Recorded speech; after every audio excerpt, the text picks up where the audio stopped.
all the wrong ideas about yourself is falling apart, is falling out. And all is left here is a sense of space. And still the feeling I am is in that space. Still the feeling I exist is in that space. This is the grand discovery.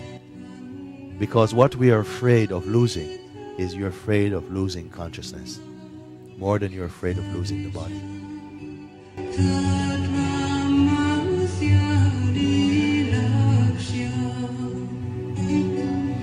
You don't need to go on a course for this. You're aware of the sense of existence, I am. This is natural. The feeling I am. Ordinarily, we are taking the feeling I am to be a person, to be unique or distinct, to be male or female. But really, it is not that. The body is male or female. The body was born. The body grows and evolves and changes. And the I am tastes all these changes through the body. But the I amness itself, is it a body? The feeling of presence in the form that you take to be yourself, that you call I. When you say I, it is referring to presence. But somehow this presence gets associated very strongly with the body through conditioning and education, and then the presence is taking itself to be the body. Then it says, I was born in this year and I went to school here, these are my friends, this is my family, my past was like this, my future will be like this. It speaks like that. So it is hanging out in the modification of being a particular person. But really, strictly speaking, it is not a person. I wonder if you see this. So gradually, through these type of investigations, it is recognizing itself again. That I am not what I have been taught I am. Because I can observe these qualities. And the moment there is observing, there's a sense of distance. If there's no distance, there cannot be any observing. If it can be observed, there's already some space, some distance. And that space will be felt as peace and joy. Because you are not caught in the trap that you are the thing that you are observing. These things have to be said over and over again sometimes. Because so repetitive has been our schooling into ignorance of who we are, that repetition is required to remind you, you're not this thing. You're not this thing. You're observing this thing. Please remember. What you're observing effectively is presented as a phenomenon. You cannot be that. That which is observing everything is capable of observing everything. Any form.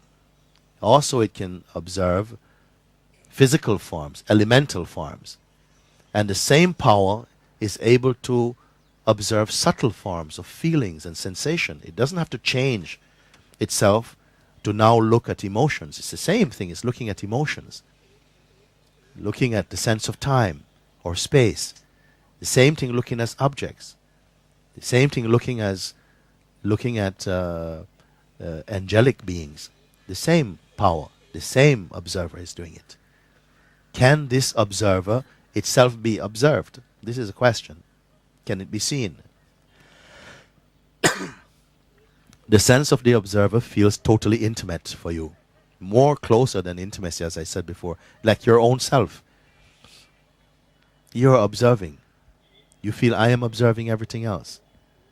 But if you are observing with self-interest, then it means that that observing is not completely pure. It's a bit biased. It has preferences. If it has preferences, it's not entirely clear or pure. If it has qualities, it means that it itself is a phenomenon. And a deeper seeing, free from association with quality, is able to perceive this. I don't know if you follow this. This line of questioning is the most important thing. Because what will happen and what is happening as you look like this, all the wrong ideas about yourself is falling apart, falling out. And all is left here is a sense of space. And still the feeling I am is in that space. Still the feeling I exist is in that space. This is the grand discovery.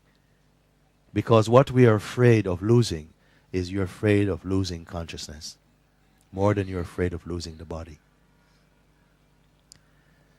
When there's no physical or emotional or sensational activity, or not just activity, but forms to associate with, still the feeling I am is present. And that I am is felt internally like space, not as excuse me, not as object. And this is a significant finding. When you realize that your being is not an object, then you are free from object fear. I wonder if you're seeing this. What is your experience? Again, like space. You are like space moving through space. How beautiful. Mostly we are regarding ourselves as objects. We're in conference with each other as objects. I am this, you are that. This is our conversation.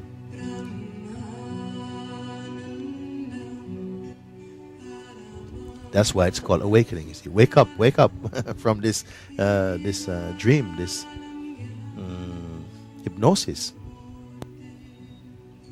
You are what you are seeking.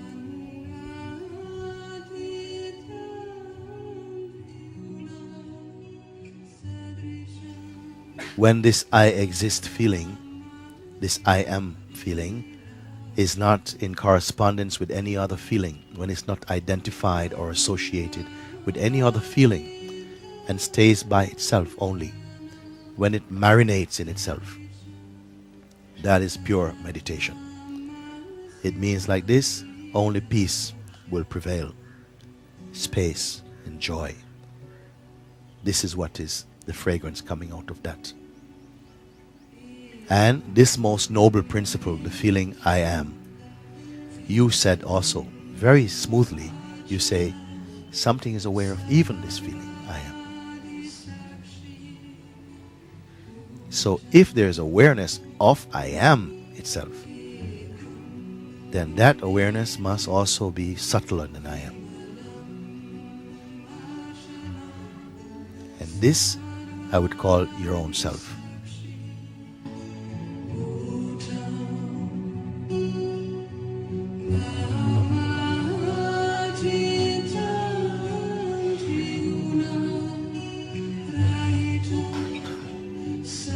Mostly we are regarding ourselves as objects. We're in conference with each other as objects. I am this, you are that. This is our conversation.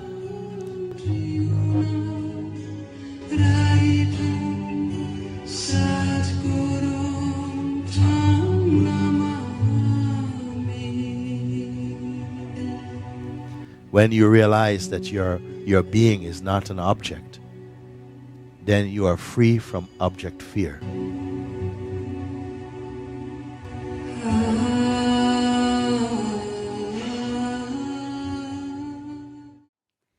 Thank you to be so patient and compassionate with us.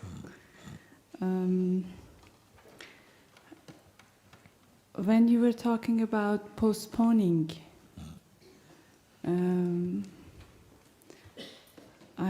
I realized that's actually the main things, this fear of unknown, because I have a comfortable life and I love you. Every day I listen to you and I enjoy it very much. But then when you say about this step to take and be there, I get so frightened because it's unknown and I am afraid that then everything changes. Although I know it will be okay. Yeah. But there's this big fear that actually I don't want to go there. Yes. The fear is there because presently you feel some comfort from the apparent known.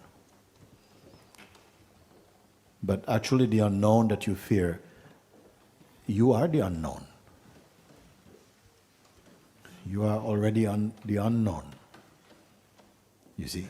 But we imagine, the mind says, well, the unknown, you're into the unknown. The great poet Saint Rumi, didn't he say like this? Knocking at the door, I told you, it opens. I have been knocking from inside, he say like that. Knocking at a door, it opens. I have been knocking from inside. So this knocking is very important, isn't it? This knocking is a seeking. Then the opening comes in response to the seeking. And only when the door opens do you realize your position. He didn't know, he believed, I am out. When the door opens, you realize, but I'm already in. You see? No, you are already inside. You are the unknown itself, and the unknowable actually. Nothing can come to the end of you. But you somehow also have, a notion of ourselves, a cultivated notion of ourselves, that I'm this body, I'm brought up here, I studied here, I've learned the skills of life pretty much, enough for me to feel safe, I have a nice home, I've got a good life. What more? On top of this, I've entered into the realm of spirituality, even better life. And then you come and upset my spirituality by telling me, and now I must go fully into the unknown. Oh, Mooji. It was so comfortable, it was nice, I can watch videos every day, feel good. I have my cat, nice. Nice garden, like this also, no? Sometimes like this. Is a life only to be comfortable for how long, you see? It's so fine, why not? It's not about to be uncomfortable, you see? But it cannot be the goal, and it cannot be enough. Somehow, if it is enough, it's enough. And for some people, I don't want to disturb. They're happy, good, thank you, bless you, good, I'm on my way. But you, somehow it has arisen inside you, some pull, some urge for truth. Where was this born? I don't know. But something, some pulses inside you to not draw a line to where you will stop. And at the same time, it brings fear inside. Because a part of your life has become domesticated to a certain condition. You feel very happy and yourself is very nice and comfortable. You got a nice apartment, good friends around and everything like that. It's just very nice. And why can it just continue just being spiritually, just a bit more fluffed up spiritually? And then it's perfect. You see? They say, no, but it's not. It's not. You're much more than this. You see? It's not more. But if already this invitation is already triggered some fear, then already it's exposing something that underneath this surface, there's a vulnerability then also. This is not all blame, but you're looking. So your world is not so comfortable. You see? It needs protecting. What is it in you that does not need protecting? Because it can never be vulnerable. Everything is going to be vulnerable because everything is transient, everything is impermanent and passing. It's not a pessimistic outlook.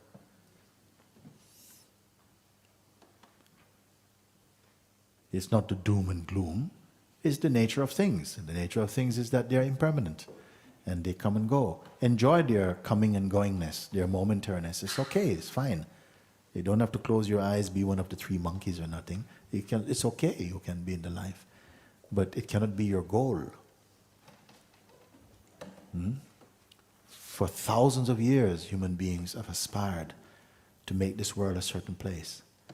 And none of them are around now in those forms. And the empires they build, today's archaeologists are digging with toothpicks to uncover. What can you keep? You see? So it's fine up to a point. Everything is fine, actually. To be free, not to be free, it's fine. But it is your good fortune that life compels you to go beyond the surface into the depth of your being. And the mind says, oh, the great unknown. The known is very limiting, quite dull, actually. The minute you think you know something, it goes to sleep in you. The unknown is alive, it's fresh, it's unconquered and unconquerable. And it's not somewhere else. It's here.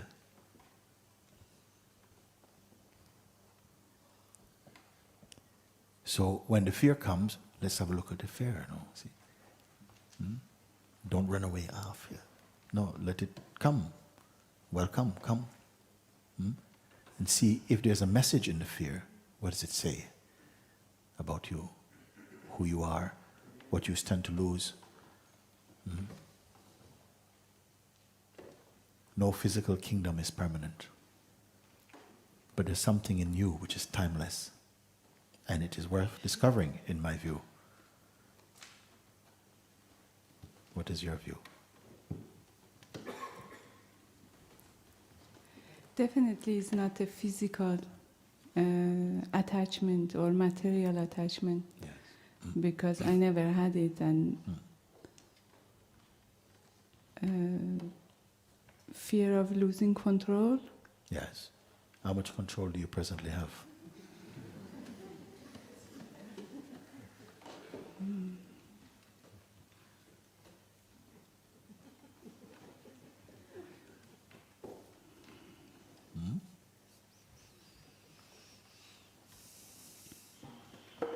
What can you control of life?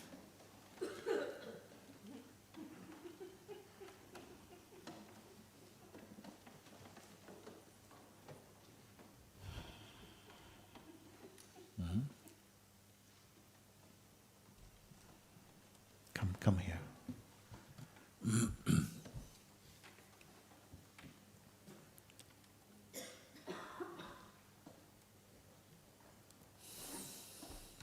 I'm still here. Yes. And looking together with you. Don't put it down. Keep it. I'm looking together with you today, now, into the most important topic in the human kingdom. Who are you? And not merely just for intellectual curiosity or entertainment, but to open up something that seems to be in denial, a space in yourself. And it can seem that life will present you with some alternatives, but placed against the infinite, they are nothing, actually. They're okay, but they're momentary. And rather than spending time in the realm of the relative, trying to make some aspect of the relative that you love, to make it permanent or absolute, why not go straight to where you really are? And it's not painful. If there is pain, it is the pain of holding on to what is not true.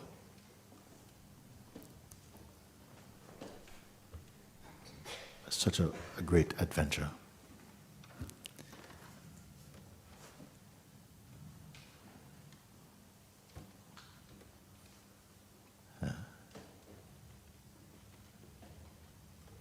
You already know that all that we see and taste, they are beautiful in their own way, but they are momentary. And it is fine in its momentariness. It is okay. But while you have time, find what is timeless. And it's here, you see. It's not that I have to send you somewhere else. And it's never there. It's here, you see. Behind that very thin facade of a person.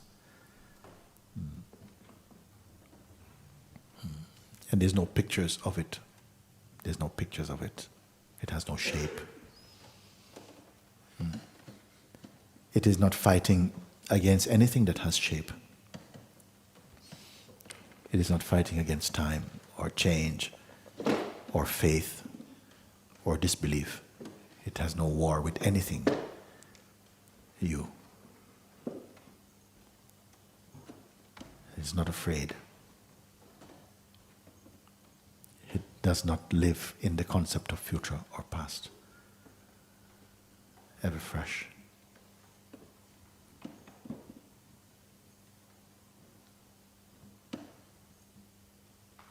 All this is about you.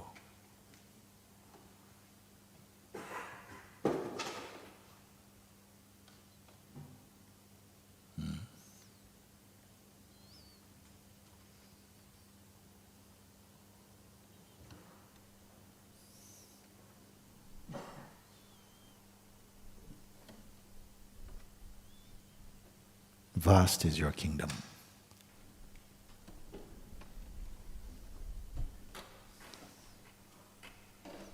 A kingdom that doesn't need protecting. Of course, a layer of our expression may feel vulnerability, and that may still be there from time to time. It may come to the surface, even in the awakened mind.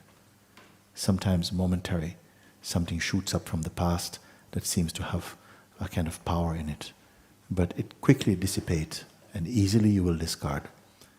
You see? But for now, many people, when these forces arise in them, they are in prolonged state of misery and pain. And this need not be. And in fact, it is a little bit of a calling card, to turn your attention more inside. For so much of our life, our attention is externalized, is always pointing and making contact with what is impermanent. And it is fine. The impermanent is also an expression of consciousness. This is why I say it is all fine, on some level. But while you're in this body, what a tremendous opportunity. When consciousness expresses as humanity, that this huge potential is here to contemplate yourself. But also to not contemplate yourself. I don't know what brought you to this point where we are sitting facing each other now. I don't know what brings our rivers together like this, at such a confluence.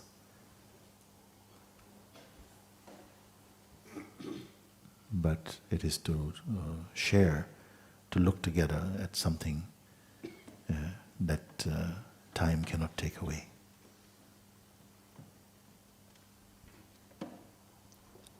I'm tired, actually, of living just life. Yes. Yes. A few weeks ago, I live in the mountain, so I have a lot of time to be in the nature and in the mountain, and it's good for me. And I was in the waterfall, and we couldn't go further. I sit there and I was just crying. I hope I arrive like this at home, because I'm tired of just walking in the path. Yes. Yes. This tiredness is itself, I would call it, the birth pains to a deeper realization. For as long as you're fascinated, for as long as you're attracted to the lights of the world, your real discovery is postponed. You'll spend your time there. And you can go to the most beautiful nature, and it can become a kind of trap for you if you wish only to stay there to enjoy only this. But something inside is troubled, and this trouble is a good thing. It means that you don't want the life as it's presently experienced now, here. This is not a fault of life, but of the perceiving of life that is somehow coming through a very narrow perspective. I want to throw all this out. You see, don't be afraid to open your existence to existence. And to not care for yourself so much. We spend so much time caring about ourselves. You see, the wrong self keeps you feeling little. I'm not saying you're large, I'm saying you're infinite. Do you know what it is like when you don't know what tomorrow or the next moment will be?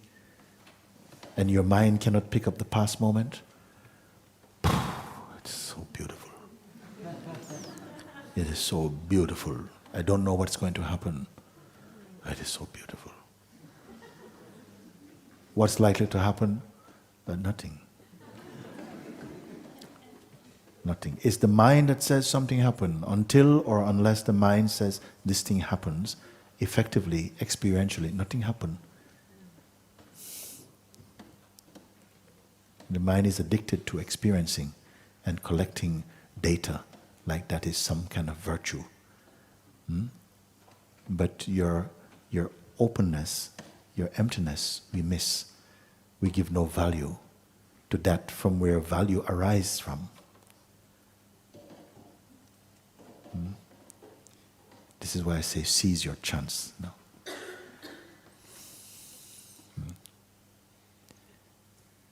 Yeah. And how will you do it? Dramatically? Not necessarily. Just a little opening inside that says, yes, take me. Something inside. Don't deny grace.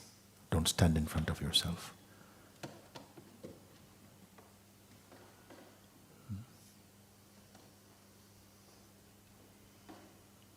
You might have heard me say, I am supremely happy because I have no future. I don't have a life.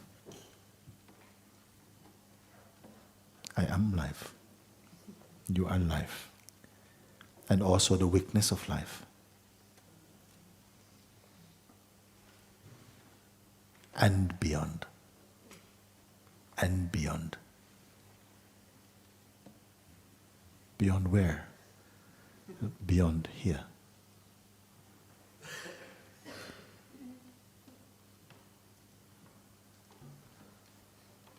And you don't need any technique. I'm telling you to do something you cannot do. It cannot be done like that. And that is compassion, to tell you what you cannot do. You cannot do it. If you had to do it, you'd be in trouble.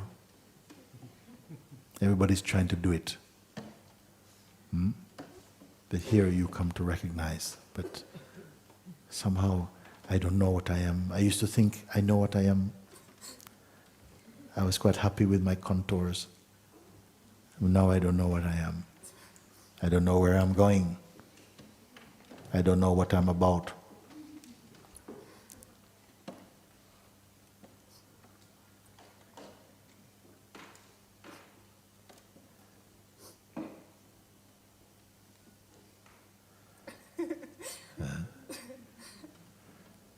There's a joy deep inside your being, isn't it? Yes. Yeah. You are touching that now, isn't it? Yeah.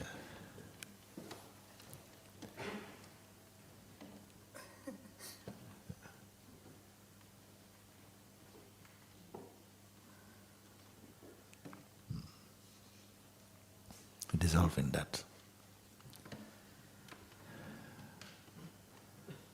But I won't tell you how. Dissolve in that. But I won't tell you how.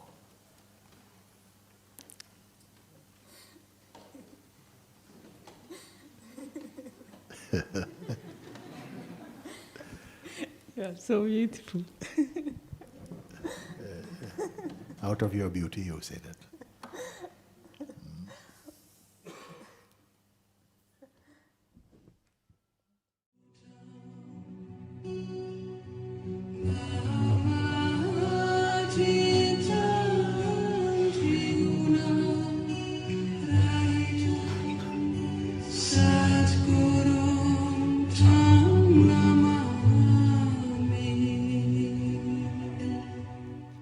I would love to ask you to look with me what is left, because there is a place inside where there is still struggling against something unknown unknown tension, restlessness, fear, pain, judgments, planning, unworthiness, unsatisfaction with myself, and arrogance, old family, and also quite a few things there.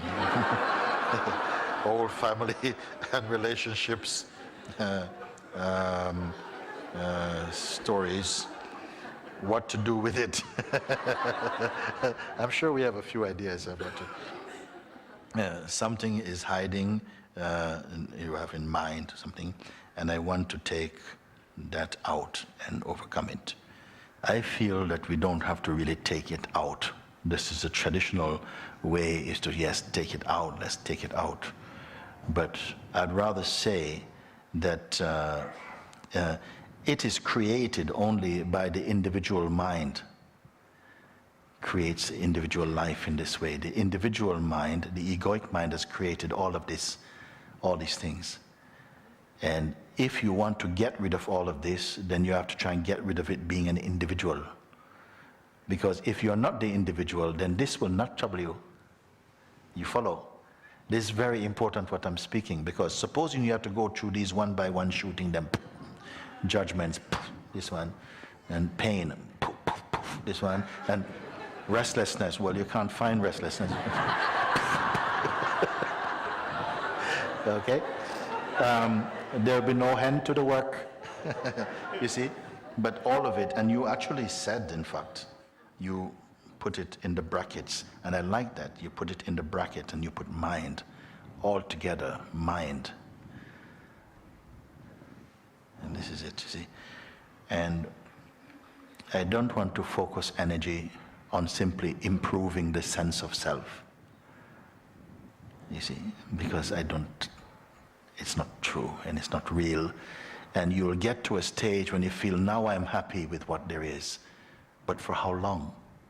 Something else is going to come and spoil your party.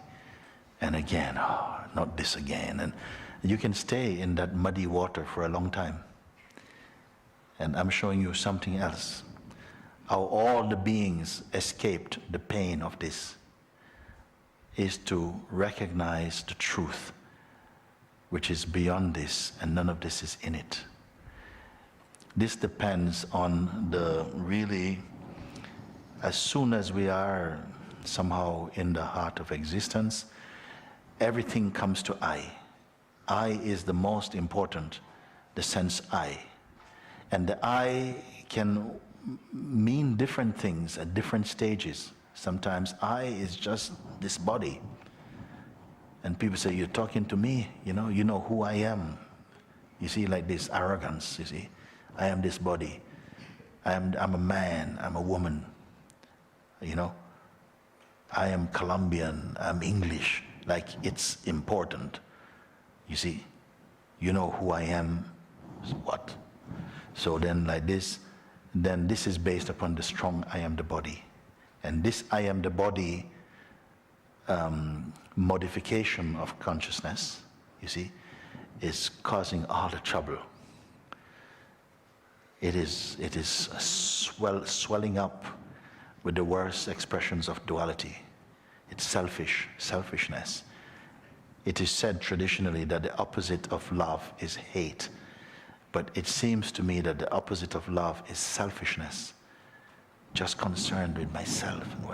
And you don't even know how to treat yourself. So this is, all of this is based upon the feeling of autonomy, individuality, pride, arrogance will come. It still says I, but very small I. Then as you begin to observe that, wait, these that you mention, struggling against the unknown, tension, restlessness, fear, judgments, for whom are they? There's something personal about them. It's like the person's judgments, the person's fear. Then we have to look if the person is real. Let's find the person who is suffering from these. Then you must look. First, forget about the whole world, because he's not out there, he's in here.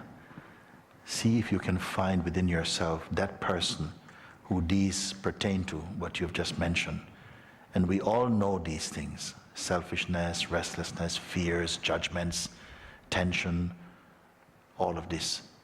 So let's use the smell of these negative qualities to find the one who suffers them. You look and see, who is it? Keep quiet. See, is there such a one?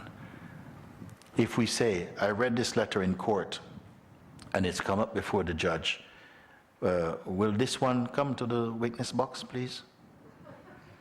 And you're coming up there and it says, yes, but that's your body, that's not you. Who is the one who wrote this?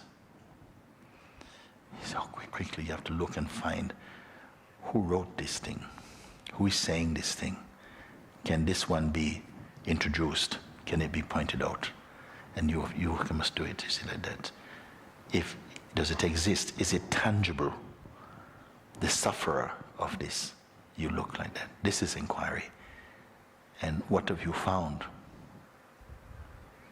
You ask me, please help with the inquiry, you know. You want to finish it off? I gave a lot up in the last 5 years. Still, all this is left.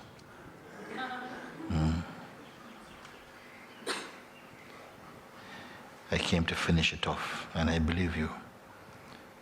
I would love to ask you to look with me what is left, which is these, because there's a place inside where there is still these energies playing. So then, if they come out of identity.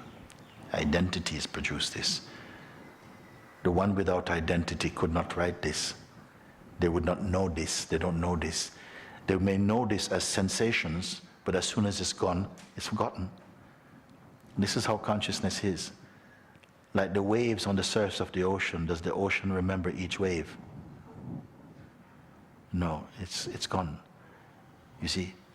But only the one who exists as a person has memory about these things, because it needs evidence to support the case that these things exist, you see. They give you dates, witnesses. So there's something stuck in that. So I'm saying something feels very intimate and personal that arises also as I. I am having all this trouble, I. So I said, introduce this I, or at least look and see if it can be identified, this I. Because it feels to be true. It says I also. We have a subtle psychic self-image of who this is. Now clearly identify, if you can, this hologram of a self. Look, see if you can find the one. Just keep looking, only find, to see, is it real?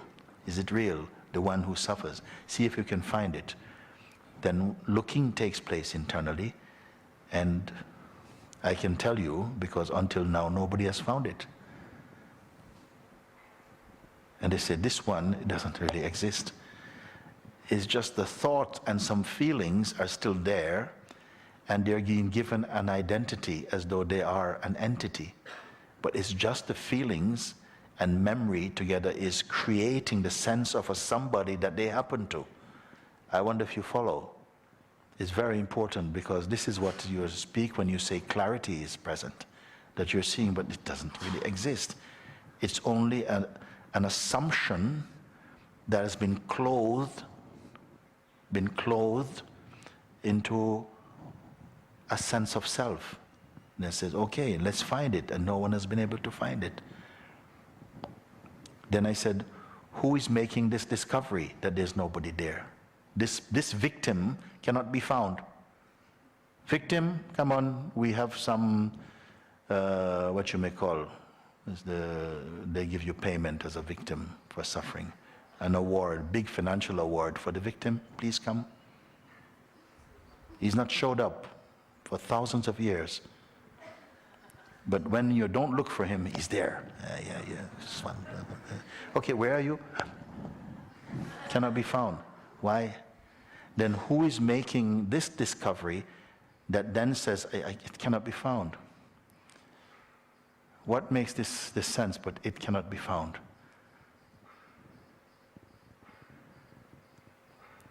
The sense of weakness says it cannot be found. But that's already a broader space of looking, not crammed into a person now. A deeper space says that person doesn't exist. There's only somehow the sense of a person and a vague memory of these things. Okay, so this one has made a discovery. Then what watches this one? This one is also seen. And then somehow a greater space is there. And this one who reported the witness's statement also becomes phenomenal. And what remains is just what is. The complaint is gone, the victim is gone, the police is gone, the sentence is gone, the crime is gone. What remains?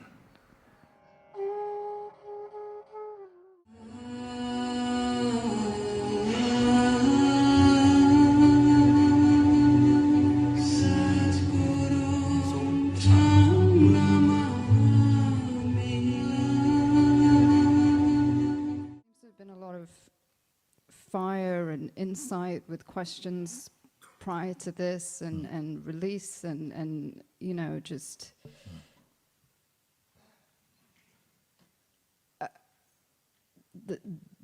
the old I is illusionary and then there's this question now that's just,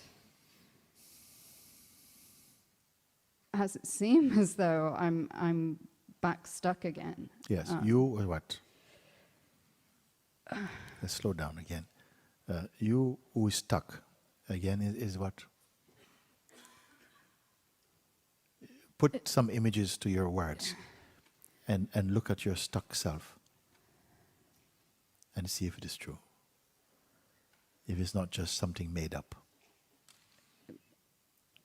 What can you call yourself to be stuck?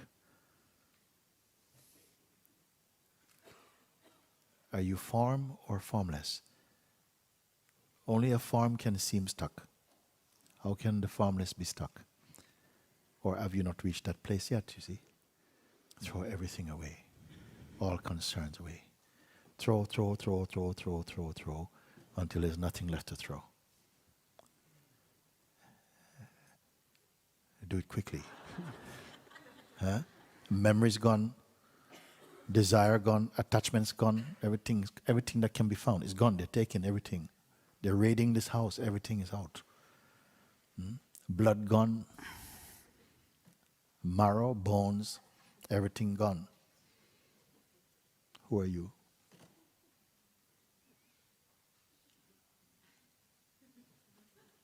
Where will they find you?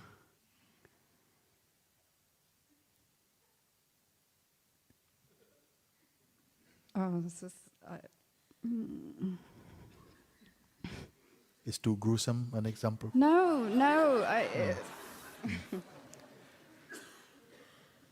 It's a strong sense of frustration. I feel like I've come to this place many times. I don't know Frustration if this is... gone? The one who has come to this place also gone? Also? Come play with me. Come play with me. My game is very good. Okay. Something keeps referring always back to the past notion or self-image of you. And you can always wake it up. Something always wakes it up through memory, yes. The way I was before. My last memory recreate my whole self. But that is also seen.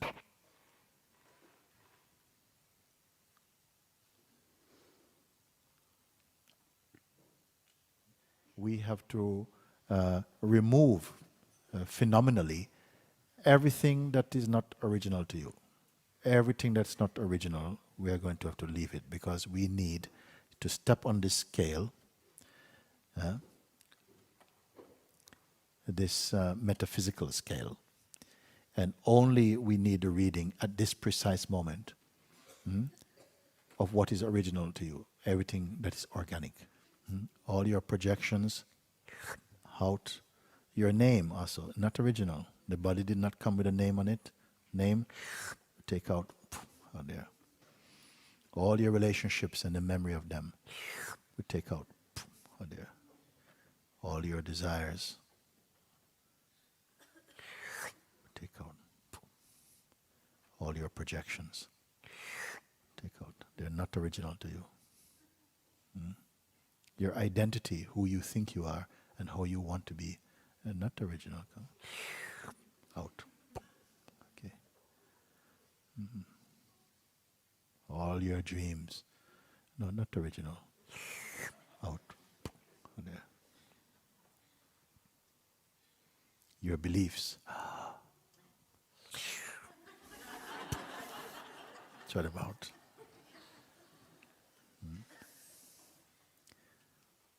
All your experiences. Oh, but they were not original, they came later. Throw out.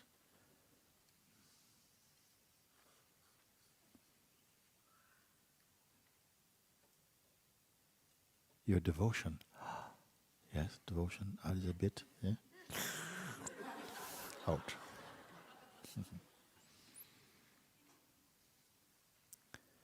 Let's step out, let's take a check and we look and see anything hiding anywhere.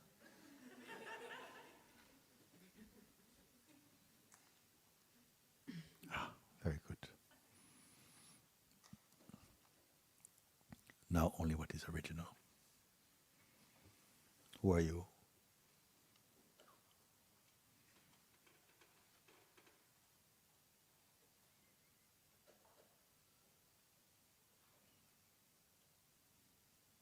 Don't answer anything from the past.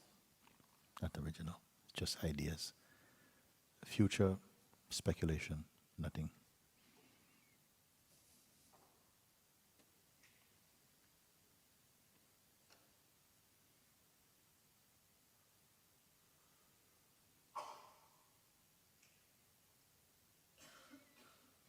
Imagination. Out. Something we cannot take out somehow.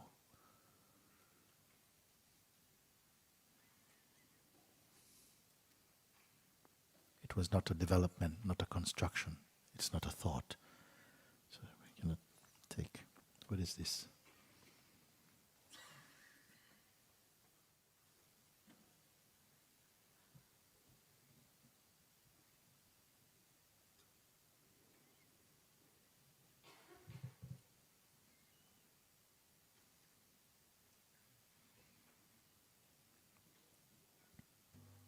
Perhaps there is a desire to retain identity.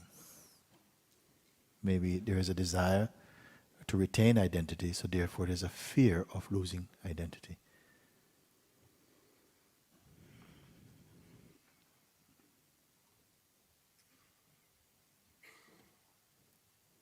But if identity goes, then what is left? What can I count on?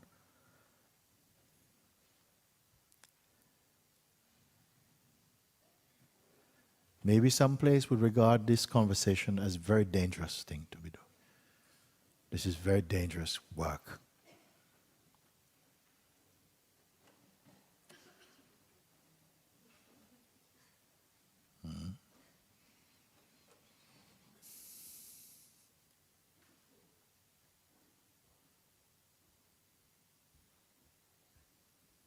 Because without that personal self-belief, you cannot be manipulated.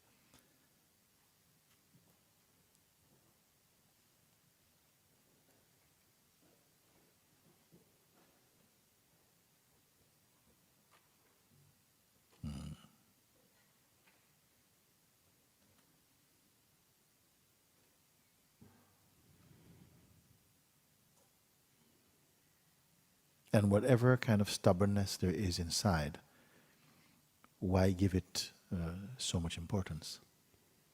Why believe that there is something there There's something still blocking. Blocking what?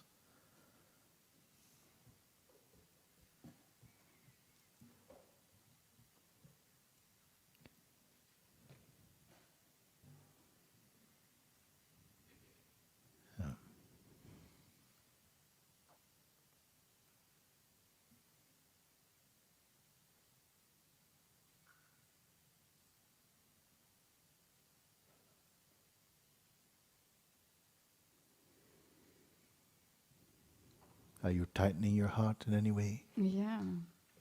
Why is that?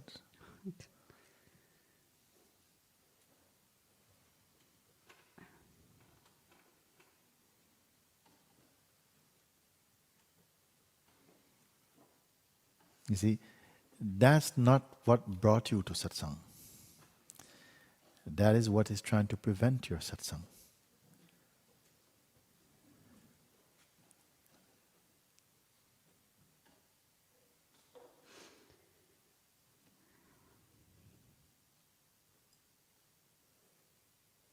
Stay with your higher choice.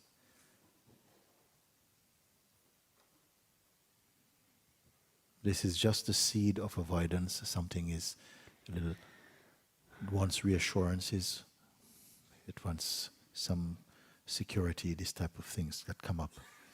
And it has been playing in your life. The need to be safe, to not go too far, that your risks are not too big. Something stops you, suffocates your spontaneity, your dance.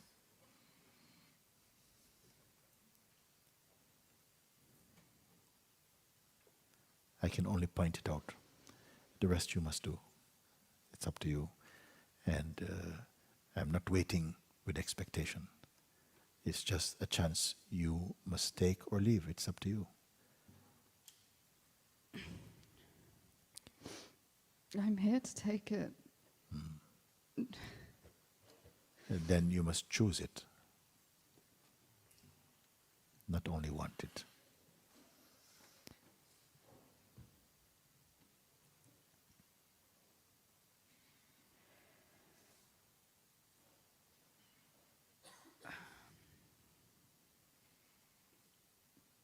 I'm also quite lost being in this space and feeling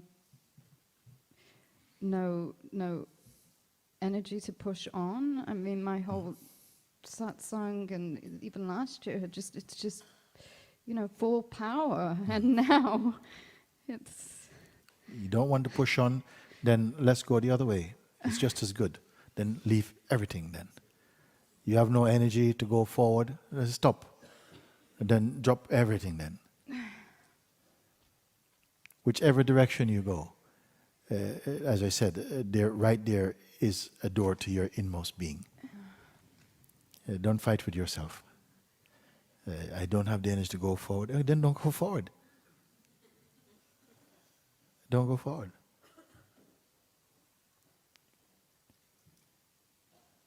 I just feel like stopping. I just feel like relaxing, just dropping. Then drop everything then. Then, I don't want to drop everything.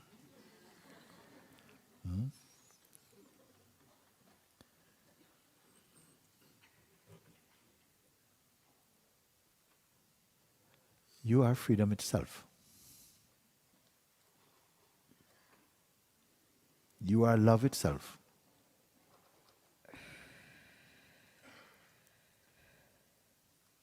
There is no other source for joy but your own self.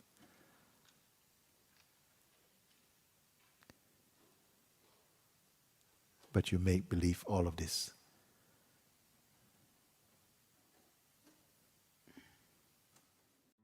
You're here. But you cannot accept your own freedom.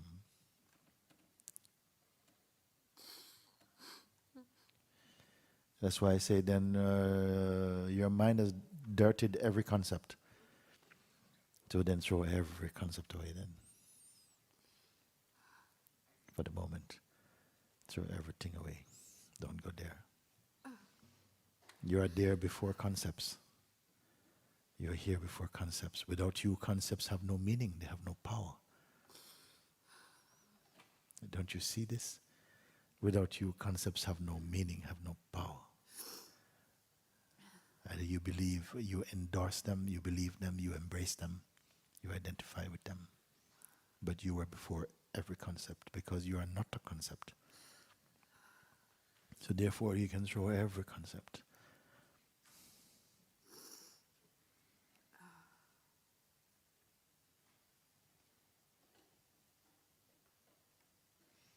So that you can see what cannot be thrown.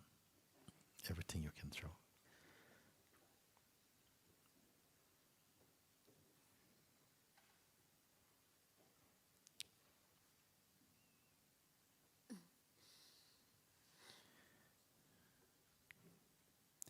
Even this I say, the lazy man's way to enlightenment.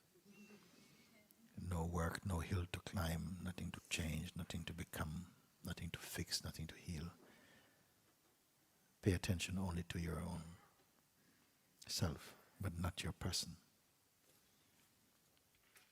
If I took your person away, what is left then?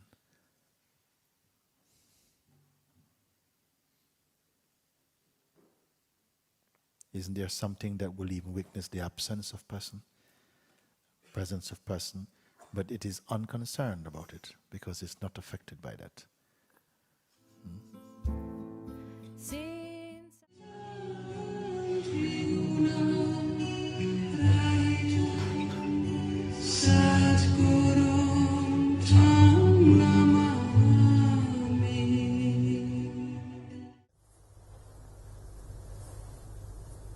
Be in that as that which does not take time. Now, what you're going to do with my words when I say that? Who receives the words? Who responds to them?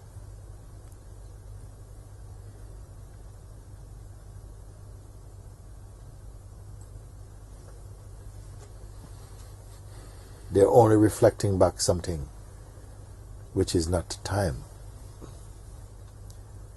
It's opening up something to show you what is not time. But this thing is not apart from you. This is the mystery.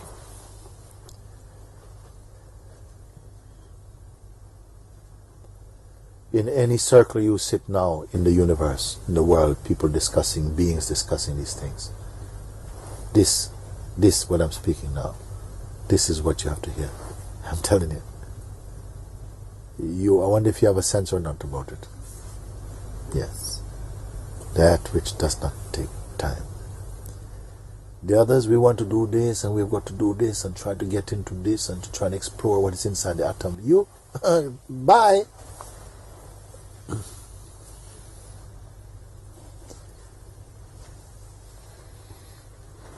You're time investors. Timeshare. No. What does not take time?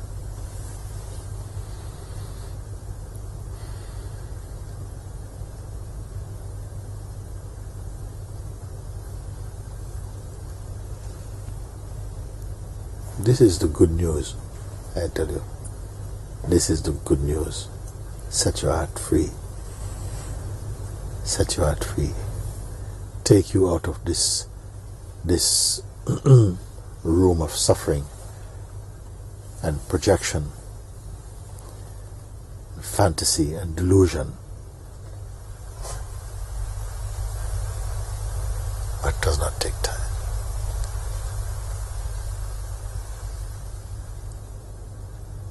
When you find that out, you are in love already. It does not need time to love.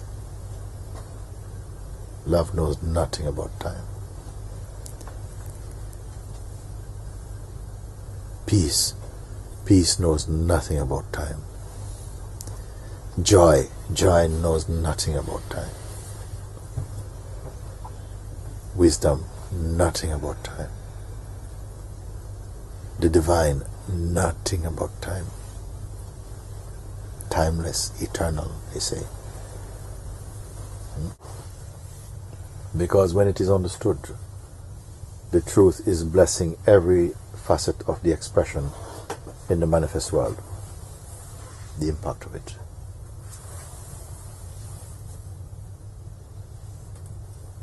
Because I see the rest once you've seen like this. The rest is a trick of the mind. If you make your stance in the mind, you have to play by the rules of the mind. And the rule of the mind is time and effort and identity. And then you go around on that merry-go-round for, I don't know, it's not so merry actually. Go around for quite a little while. Because it is creating time, produce time, selling effort, selling belief, selling concepts, selling duality, selling distance, selling separation, selling promises, trying to sell God, selling truth. But I point you directly that which is not in the bubble of that delusion. So what should we do now has got nothing to do with it. It is not a doing thing.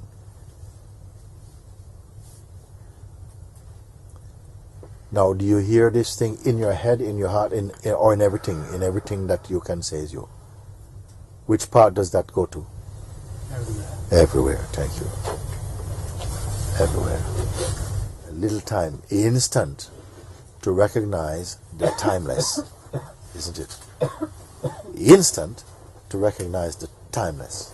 Like that. Then where does it fit in? The progress and the hardship and the suffering. And please help me. Oh, and this thing. Does that have a place?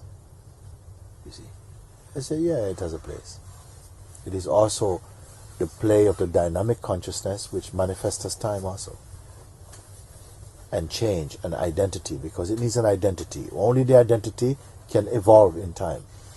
Without an entity, can there be evolution? There must be some form, then you can have the evolution. Then this is the form. And the form, you may say, is evolving through the natural biological process of growth and decay. The mind is evolving, also evolutionary, through intelligence and experience and learning and so on. But the inmost one, does it evolve, you see? The ever-perfect. But how do you know there's an ever-perfect? Maybe that's just a concept also. How can you prove it's ever-perfect? Okay, forget ever-perfect. Let's just say everything you see is imperfect. What gives you the ability to know that it's imperfect? Because it is subject to change. If everything is subject to change, you would not even have the concept of change. Isn't it? You can only perceive that which is changeful because there is that which is unchanging. But the unchanging you cannot see. You can only know it by knowing that which is changeful. When you know what is changeful, immediately what is unchanging is there. And you know that all of this is just play, don't you? Huh? It has to be a play. Every day fresh. Who writes this play? Huh? This play, the infinite one. Every day this play is going on. And every character has a role in it. Even the viruses have a role to play. Even the worms. If you go to the belly of the earth, you find creatures there. Every one of them are playing their role perfectly.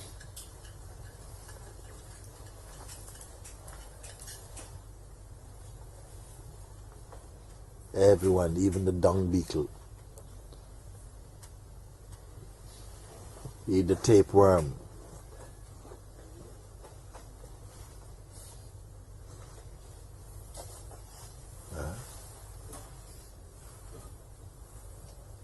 the flea, everything. Everybody has a role they're playing in this great play. The great play of consciousness, the great dream of consciousness. No rehearsal. Take one.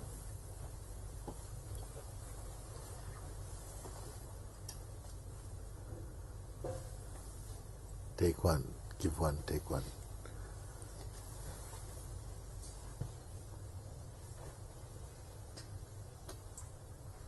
And because there's no rehearsal, you can just relax. Because everything you do is in the play already. You like it? It's very nice. Huh? You can't do anything wrong. Even your mind is in the play. Yes, even your mind is in the play. The only thing is, you must know that.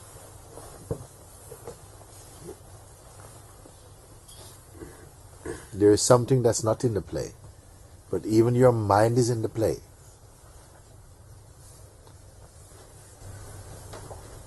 So you can just relax, let him go. Only thing, don't identify with him. Remember, you are just the ultimate witness of it.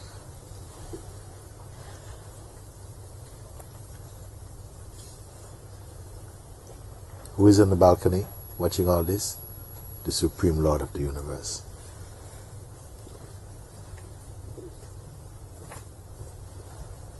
And you.